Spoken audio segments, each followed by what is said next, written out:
नमस्कार, ये आकाशवाणी पटना है। अब आप खालिद रशीद से प्रादेशिक समाचार सुनिए। पहले मुख्य समाचार। प्रधानमंत्री नरेंद्र मोदी कल गयाजी में आयोजित समारोह के दौरान महत्वाकांक्षी औटा सिमरिया पुल परियोजना समेत 13,000 करोड़ रुपए से अधिक की विकास योजनाओं का शिलान्यास और लोकार्पण करेंगे। प्रधानमंत्री श्री मोदी बोधगया स्थित मगध विश्वविद्यालय परिसर में जनसभा को संबोधित करेंगे। प्रधानमंत्री के दौरे के मद्देनजर सुरक्षा व्यवस्था कड़ी की गई। रेल मंत्री अश्विनी वैष्णव ने की घोषणा, दिवाली और छठ पर्व के अवसर पर बिहार के विभिन्न भागों से प्रमुख शहरों के लिए 12,000 स्पेशल ट्रेनें चलाई जाएंगी। और प्रदेश भर में प्रधानमंत्री जनधन खातों के सत्यापन के लिए चलाया जा रहा है अभियान। लाभुकों से 30 सितंबर तक केवाईसी कराने की अपील। अब समाचार विस्तार से।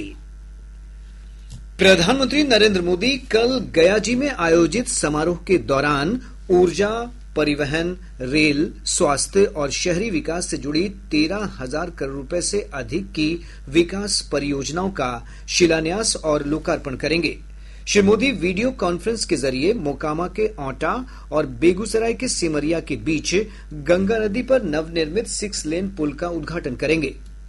प्रधानमंत्री गया और दिल्ली के बीच अमृत भारत एक्सप्रेस ट्रेन तथा वैशाली और कोडरमा के बीच बौद्ध सर्किट स्पेशल ट्रेन की शुरुआत करेंगे। इसके अतिरिक्त प्रधानमंत्री बक्सर में थर्मल पावर प्लांट और मुजफ्फरपुर में होमी भाभा कैंसर अस्पताल एवं अनुसंधान केंद्र का भी लोकार्पण करेंगे। श्री मोदी अविरल गंगा के लिए नमामि गंगे कार्यक्रम के तहत मुंगेर में सीवरेज ट्रीटमेंट प्लांट एसटीपी और सीवरेज नेटवर्क का उद्घाटन करेंगे। प्रधानमंत्री नरेंद्र मोदी ने बिहार दौरे को लेकर अपनी उत्सुकता सोशल मीडिया पोस्ट के माध्यम से साझा की है। श्री मोदी ने कहा है कि वे कल गयाजी की धरती पर होंगे, जहां राज्य के विकास की कई योजनाओं की नींव रखी जाएगी और कई परियोजनाओं का लोकार्पण होगा। उन्होंने कहा कि औटा सिमरिया पुल उत्तर और दक्षिण बिहार के बीच संपर्कता बढ़ाने वाला लैंडमार्क प्रोजेक्ट है। इधर गयाजी में प्रधानमंत्री के आगमन को लेकर लोगों में काफी उत्साह है। प्रधानमंत्री की सभा को लेकर तैयारियों को अंतिम रूप दिया जा रहा है। और ब्यौरा हमारे संवाददाता से।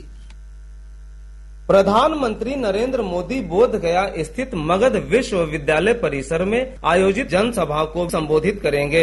एसपीजी ने पूरे इलाके को अपनी सुरक्षा घेरे में ले लिया है। सुरक्षा कर्मियों ने आज मंच, हेलीपैड समेत सभा स्थल का निरीक्षण किया। प्रधानमंत्री के आगमन को लेकर मॉक ड्रिल भी किया गया। इधर जिला प्रशासन समारोह स्थल और आसपास के क्षेत्रों में सुरक्षा और सुविधा की खास व्यवस्था में जुटा हुआ है। शहर के विभिन्न स्थानों पर दंडाधिकारियों के नेतृत्व में पुलिस बल की तैनाती की गई है। सभा में शामिल होने वाले लोगों की अनुमानित भारी भीड़ को देखते हुए कल गया शहर में यातायात व्यवस्था में भी बदलाव किया गया है। आकाशवाणी समाचार के लिए गया जी से धर्मवीर भारती।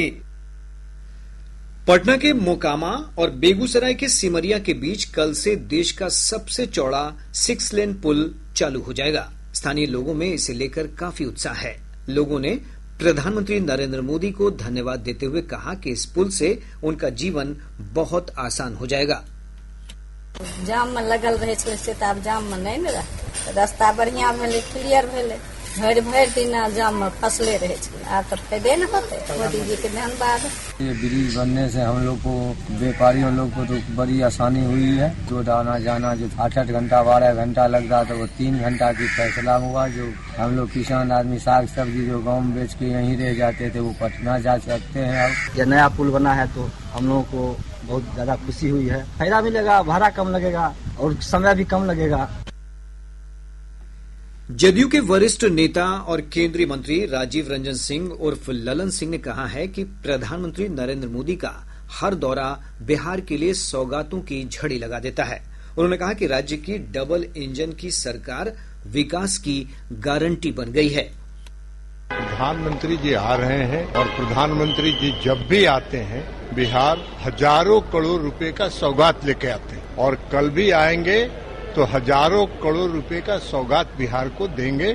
डबल इंजन की सरकार है, बिहार की सरकार विकास कर रही है, नीतीश कुमार जी की सरकार विकास कर रही है और आदरणीय प्रधानमंत्री नरेंद्र मोदी जी दिल खोल के बिहार की मदद कर रहे हैं।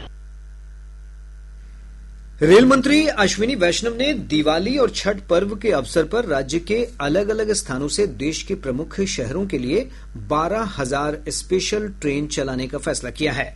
बिहार के एनडीए नेताओं के साथ दिवाली और छठ पर्व के लिए रेलवे की व्यवस्थाओं की समीक्षा के बाद उन्होंने यह घोषणा की है। जो दीपावली और छठ के आगामी 2 बड़े त्योहार हैं, इसके लिए विशेष व्यवस्था की जाए, ऐसी डिस्कशन में आया और साथ ही साथ ये भी ध्यान रखा जाए कि किस तरह से हमारे यात्रियों को रिटर्न जर्नी में सुविधा हो। तो इस चर्चा के बाद में ये तय हुआ 12,000 स्पेशल ट्रेन चलाई जाएंगी, जिससे कि यात्रियों को इन 2 बड़े पर्वों पर किसी भी प्रकार की असुविधा न हो। इधर उप मुख्यमंत्री सम्राट चौधरी ने रेलवे के इस पहल का स्वागत करते हुए प्रधानमंत्री नरेंद्र मोदी के प्रति आभार प्रकट किया है। देश के यशस्वी प्रधानमंत्री आदरणीय नरेंद्र मोदी जी और रेल मंत्री जी को धन्यवाद देना चाहता हूं, जिन्होंने बिहार जैसे गरीब राज्य को, जहां छठ पूजा, दुर्गा पूजा में लोगों को जाने में दिक्कत होती थी, तो वैसे स्थिति में आदरणीय प्रधानमंत्री जी के निर्देश पर आदरणीय रेल मंत्री जी ने 12,000 स्पेशल ट्रेन चलाने का निर्णय लिया है, जिससे कि बिहार के लोग पूजा फेस्टिवल के समय आराम से घर जा सकें और लोगों को कंफर्म टिकट भी दिया जाएगा, वापसी के लिए भी कंफर्म टिकट दिया जाएगा। मुख्यमंत्री नीतीश कुमार ने कहा है कि राज्य सरकार अल्पसंख्यकों के विकास के लिए प्रतिबद्ध है। श्री कुमार ने आज पटना के बापू सभागार में आयोजित बिहार राज्य मदरसा शिक्षा बोर्ड के शताब्दी समारोह को संबोधित करते हुए कहा कि एनडीए सरकार ने वर्ष 2005 के बाद से अल्पसंख्यकों के कल्याण के लिए ऐतिहासिक काम किए हैं। उन्होंने कहा कि अल्पसंख्यक कल्याण विभाग का बजट बढ़कर 1,000 करोड़ रुपए का हो गया है। श्री कुमार ने कहा है कि उनकी सरकार ने मदरसा शिक्षकों को समान वेतन देने का काम किया, जबकि पिछली सरकारों ने अल्पसंख्यकों को नजरअंदाज किया था। राज्य में 10 साल पहले खोले गए करीब 84 लाख प्रधानमंत्री जनधन योजना खातों का सत्यापन कार्य किया जा रहा है। लाभुकों के लिए 30 सितंबर तक अपने बैंक खाते का सत्यापन केवाईसी कराना जरूरी है। राज्य स्तरीय बैंकर्स समिति के संयोजक और भारतीय स्टेट बैंक पटना मंडल के मुख्य महाप्रबंधक अनुराग जोशी ने बताया कि केवाईसी नहीं कराने वाले लोगों के खाते निष्क्रिय हो जाएंगे। श्री जोशी ने स्पष्ट किया कि ये खाते बंद नहीं होंगे। उन्होंने कहा कि राज्य में सभी 8,053 पंचायतों में अभियान चलाकर इन खातों का केवाईसी करवाया जा रहा है। मुख्य महाप्रबंधक ने ऐसे सभी खाता धारकों से केवाईसी अभियान में शामिल होने की अपील की है। प्रादेशिक समाचार आप आकाशवाणी पटना से सुन रहे हैं। ताजा समाचारों के लिए आप हमारे एक्स हैंडल AIR_News_ पटना पर जा सकते हैं।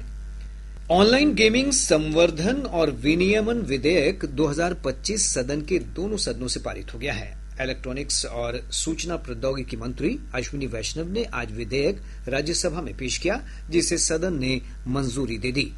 इस विधेयक का उद्देश्य ई स्पोर्ट्स और ऑनलाइन सोशल गेम्स को प्रोत्साहित करने के साथ ही हानिकारक ऑनलाइन मनी गेमिंग सेवाओं, विज्ञापनों और उनसे संबंधित वित्तीय लेन देन पर प्रतिबंध लगाना है। विधेयक में इस क्षेत्र के समन्वित नीतिगत सहयोग और निगरानी के लिए एक ऑनलाइन गेमिंग प्राधिकरण की नियुक्ति का प्रावधान है। विधेयक में लोगों को ऑनलाइन मनी गेम्स की पेशकश, संचालन या सुविधा से होने वाले प्रतिकूल प्रभावों से सुरक्षा प्रदान करने का भी प्रावधान किया गया है। ऑनलाइन मनी गेमिंग से संबंधित कानून का उल्लंघन करने पर 3 साल तक की कैद और 1 करोड़ रुपए तक के जुर्माने या दोनों का प्रावधान है।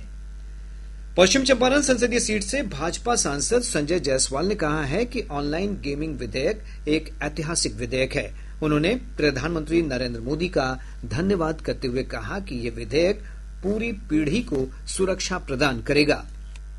सभी ने गंभीरता से कार्य करते हुए पार्लियामेंट चलाया और हमने ऑनलाइन गेमिंग का बिल पास किया। यह बहुत बड़ा ऐतिहासिक कदम है। मैं प्रधानमंत्री जी को दिल से धन्यवाद देता हूं। एक पूरी पीढ़ी बर्बाद होने से रुक गई। चुनाव आयोग ने कहा है कि 1 अगस्त को जारी मतदाता सूची पर 21 दिन बाद भी अब तक किसी राजनीतिक दल ने दावा आपत्ति दर्ज नहीं कराई है। मुख्य निर्वाचन अधिकारी विनोद सिंह गुंजियाल ने बताया कि 1 सितंबर तक दावा आपत्ति की जा सकती है। अंतिम मतदाता सूची का प्रकाशन 30 सितंबर को किया जाएगा। उप मुख्यमंत्री विजय कुमार सिन्हा ने कहा है कि राज्य में मतदाता सूची के गहन पुनरीक्षण का कार्य पूरी पारदर्शिता के साथ किया जा रहा है। श्री सिन्हा ने बेगूसराय में संवाददाताओं से बातचीत करते हुए राहुल गांधी और तेजस्वी प्रसाद यादव पर वोटर अधिकार यात्रा के नाम पर अराजकता फैलाने का आरोप लगाया है। ये आदमी को माफी मांगना चाहिए और संवैधानिक संस्था को अगर जो लज्जित करने का, भ्रमित करने का, उसके बारे में गलत अफवाह उड़ाने के लिए जिम्मेवारी इनकी तय होनी चाहिए, कार्रवाई होनी चाहिए। ऐसे व्यक्ति हमारा संविधान में जिसको विश्वास नहीं, वो संवैधानिक पद पर बैठने का योग्य नहीं।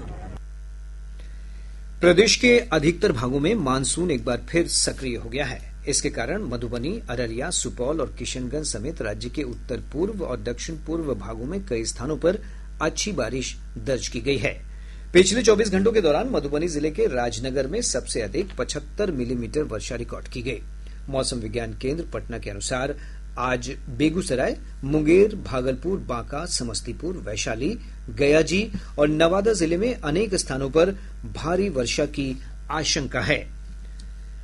गंगा, गंडक, बूढ़ी गंडक, बागमती और कोसी समेत राज्य से होकर गुजरने वाली अधिकतर नदियों के जलस्तर में कमी आई है, जिससे बाढ़ प्रभावित क्षेत्रों में लोगों को राहत मिली है।